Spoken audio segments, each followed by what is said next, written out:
تمام تعریفیں اللہ تعالیٰ کے لیے ہیں جس نے اپنے بعض مخلوقات کو بعض پر فوقیت عطا کی، اپنی کتاب میں اپنی شریعت کے احکام کو تفصیل کے ساتھ بیان کیا، کائنات میں وقوع پذیر ہونے والی اپنی نشانیوں اور طریقوں کو اپنی قدرت پر دلیل اور حجت بنایا۔ ارشاد باری تعالیٰ ہے بس آپ اللہ کے طریقے میں کوئی تبدیلی نہیں پائیں گے اور نہ آپ اللہ کے طریقے کو ٹلنے والا پائیں گے،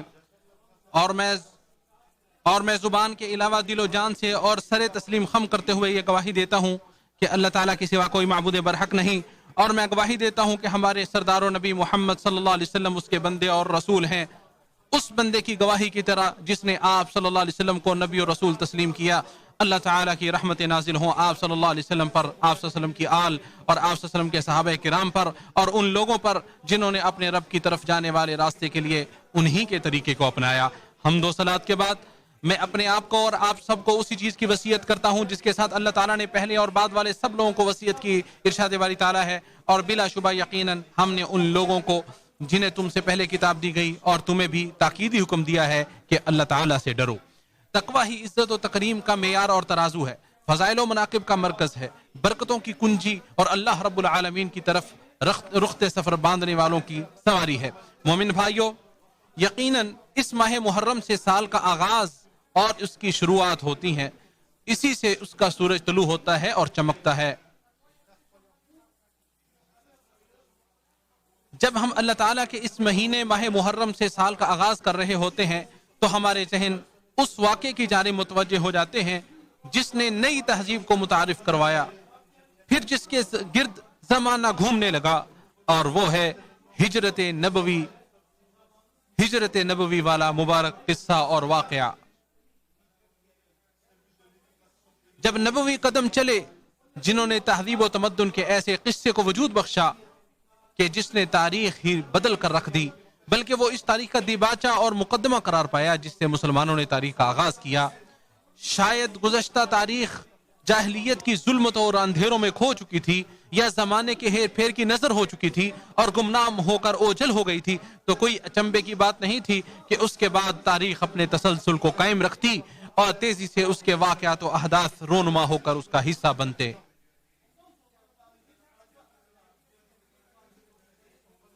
مسلمانوں نے اس امت کی ابتدا ہی سے اس کی تاریخ کو قلم بند کر رکھا ہے۔ جب یہ نئی نئی پروان چڑھ رہی تھی اور اس کی تاریخ اس امت کے روشن فخریہ کاموں کے ساتھ جڑی ہے اور باقی امتوں سے اس کے امتیازی کارناموں کے ساتھ مرتبط ہے، کیونکہ اس میں نبی صلی اللہ علیہ وسلم کی ہجرت کے واقعے کی یاد تازہ ہوتی ہے۔ یہ امت کے امتیازی فخریہ کاموں اور امت کے استحکام پر مشتمل ہے، اور اسی تاریخ کے ذریعے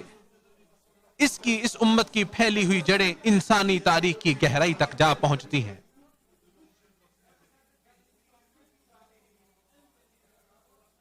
مومن بھائیوں بہنوں، اس تاریخ کا قصہ یہ ہے، جب سیدنا عمر فاروق رضی اللہ تعالی عنہ نے صحابہ کرام سے تاریخ سے متعلق مشورہ کیا، جب ان کی رشد و ہدایت والی خلافت کے اندر کوئی واقعہ رونما ہوا تو ان سب نے اتفاق رائے سے یہ فیصلہ کیا کہ تاریخ کی ابتدا ہجرت نبوی والے سال سے ہونی چاہیے۔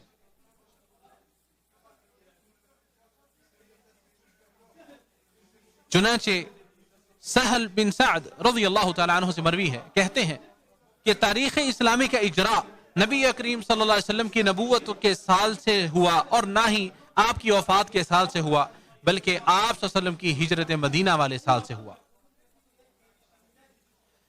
ہجرت مدینہ اگرچہ ربیع الاول میں وقوع پذیر ہوئی، لیکن انہوں نے محرم سے تاریخ کے اجراء کا فیصلہ کیا، کیونکہ ہجرت کرنے کا مستقل ارادہ و عزم ماہ محرم میں ہی بن گیا تھا، جو بعثت نبوی کے 13ویں سال ماہ ذی الحجہ کے دوران ہونے والی دوسری بیعت عقبہ کے واقعے سے متصل بات بھی تھا، اور یہ بیعت ہی ہجرت کا پیش خیمہ تھی، جیسا کہ سیرت و تاریخ کی کتابوں میں مذکور ہے۔ چنانچہ بیعت کے بعد اور ہجرت کے لیے پختہ ارادے کے بعد جو پہلا چاند طلوع ہوا وہ ماہ محرم کا چاند تھا، جیسا کہ اللہ تعالیٰ نے ارشاد فرمایا ہے،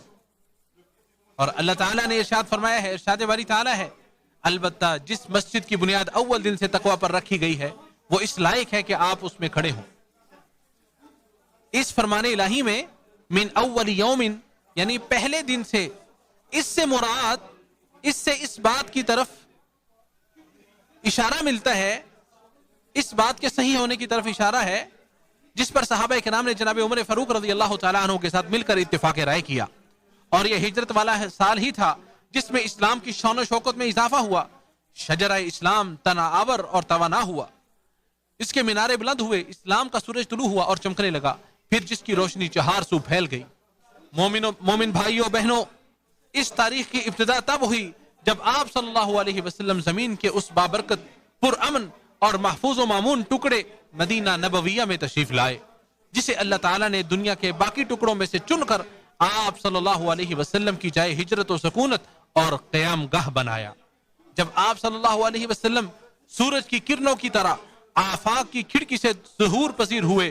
پھر جس کی روشنی ہر طرف پھیل گئی، آپ صلی اللہ علیہ وسلم نے بت پرستی کے گھٹا ٹوپ اندھیروں کو پارا پارا کر دیا، جیسا کہ انس بن مالک رضی اللہ تعالی عنہ سے مروی ہے، کہتے ہیں کہ جس دن رسول اللہ صلی اللہ علیہ وسلم اس مدینہ میں داخل ہوئے تو اس کی ہر چیز روشن ہو گئی، اور جس دن آپ صلی اللہ علیہ وسلم کی وفات ہوئی تو اس کی ہر چیز ظلمت و تاریکی میں ڈوب گئی۔ آپ صلی اللہ علیہ وسلم کے تشریف لانے سے اہل مدینہ کے گھر بار مہک گئے،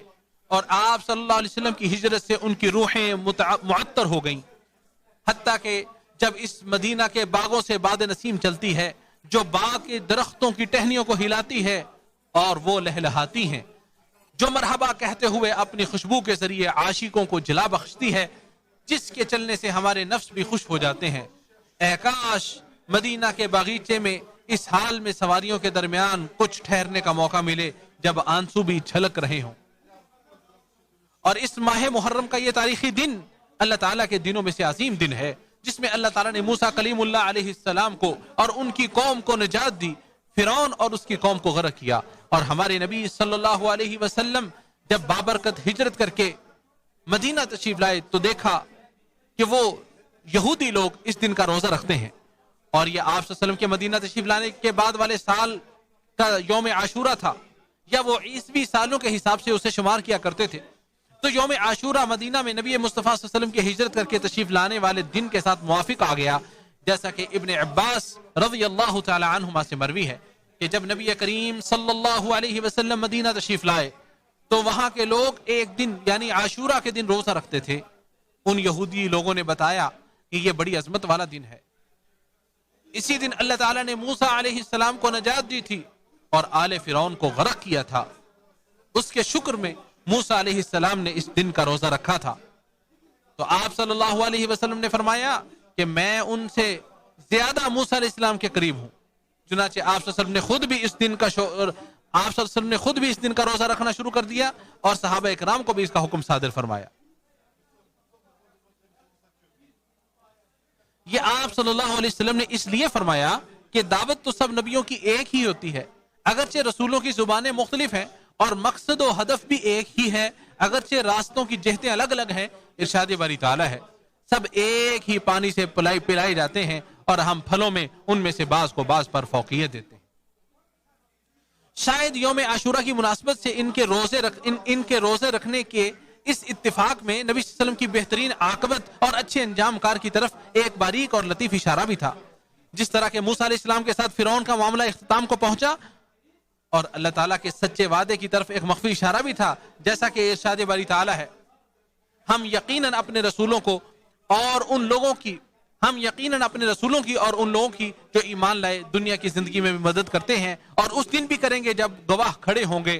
اللہ عز و جل قرآن و سنت کو میرے لیے اور آپ سب کے لیے باعث برکت بنائے، اور اپنے تقویٰ کو ہمارے لیے اخروی تیاری کا سامان اور ڈھال بنائے۔ میں نے جو کہا آپ نے سنا، میں اپنے لیے اور آپ سب کے لیے مغفرت طلب کرتا ہوں، آپ بھی طلب کریں، بے شک وہ بہت زیادہ رجوع کرنے والوں کو معاف کرنے والا ہے۔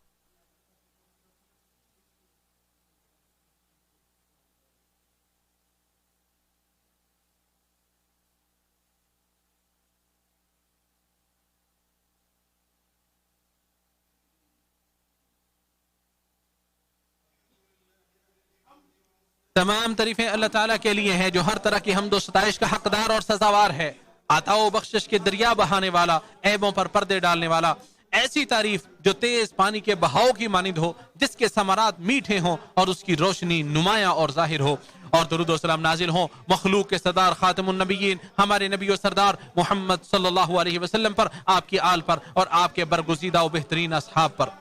حمد و صلات کے بعد مومن بھائیوں، ایک طرف ہمارے نبی صلی اللہ علیہ وسلم کے ہجرت والے قصے اور اپنی قوم کے ساتھ پیش آنے والے حالات و واقعات، اور دوسری طرف آپ صلی اللہ علیہ وسلم کے بھائی موسیٰ علیہ السلام کے حالات و واقعات، فرعون اور اس کی قوم کے ساتھ پیش آنے والے معاملات، ان کے درمیان کتنی مناسبت اور موافقت ہے۔ ان کی بہت ساری فروعات اور واقعات میں باہم مناسبت اور تشبیہ ہے۔ ارشاد باری تعالیٰ ہے، چنانچہ موسیٰ علیہ السلام اس شہر سے ڈرتے ڈرتے اور ہر طرف سے خطرے کو بھانپتے ہوئے نکلے اور یہ دعا کی، پروردگار مجھے ان ظالم لوگوں سے بچا لے، مجھے ان ظالم لوگوں سے بچا لے۔ اسی طرح نبی صلی اللہ علیہ وسلم بھی اپنے دین و رسالت اور شریعت کو بچاتے ہوئے مکہ سے مدینہ کی جانب نکلے، اور ماضی میں بھی اس طرح کے واقعات و حالات پیش آتے رہے۔ ورقہ بن نوفل نے غار حرا کے واقعے کے بعد نبی کریم صلی اللہ علیہ وسلم سے کہا، کاش میں اس وقت زندہ رہتا جبکہ آپ کی قوم آپ کو اس شہر سے نکال دے گی۔ رسول اللہ صلی اللہ علیہ وسلم نے یہ سن کر تعجب سے پوچھا، کیا وہ لوگ مجھے نکال دیں گے؟ ورقہ بولا، جی ہاں، یہ سب سچ ہے، مگر جو شخص بھی آپ کی طرح کا امر حق لے کر آیا، لوگ اس کے دشمن بن گئے۔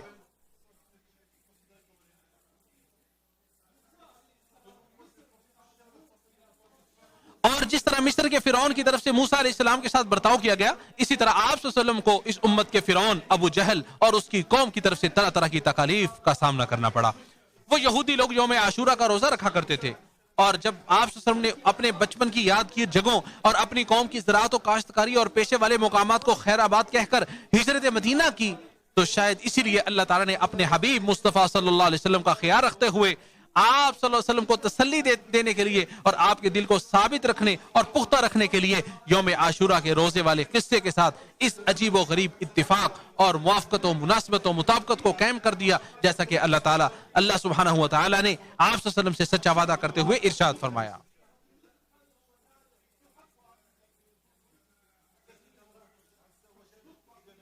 ارشاد باری تعالی ہے، اور قسم ہے چاشت کے وقت کی اور رات کی جب وہ چھا جائے، نہ تیرے رب نے تجھے چھوڑا اور نہ وہ ناراض ہوا۔ آپ کے لیے آخری دور ابتدائی دور سے بھی یقیناً بہتر ہے، اور آپ کا پروردگار آپ کو جلد ہی اتنا کچھ عطا کرے گا کہ آپ خوش ہو جائیں گے۔ کیا اس نے آپ کو یتیم نہ پایا پھر ٹھکانہ فراہم کیا، اور اس نے تجھے راستے سے ناواقف پایا تو راستہ دکھا دیا، اور اس نے تجھے تنگ دست پایا تو غنی کر دیا۔ پھر یہ وعدہ سچ ثابت ہوا کہ اللہ تعالیٰ نے آپ صلی اللہ علیہ وسلم کو اس مکہ کا وارث بنا دیا جس سے آپ صلی اللہ علیہ وسلم کو کمزور سمجھ کر اور آپ صلی اللہ علیہ وسلم کے صحابہ کرام سمیت نکال دیا گیا تھا۔ ان کی حالت کچھ اس طرح تھی جس طرح کہ اللہ تعالیٰ نے ارشاد فرمایا، اور وہ وقت یاد کرو جب تم تھوڑے سے تھے، زمین میں کمزور سمجھے جاتے تھے، اور تمہیں یہ خطرہ لگا رہتا تھا کہ لوگ تمہیں کہیں اچک کر نہ لے جائیں، پھر اللہ نے تمہیں جائے پناہ مہیا کی اور اپنی مدد سے تمہیں مضبوط کیا اور کھانے کو پاکیزہ چیزیں دی تاکہ تم شکر گزار بن جاؤ۔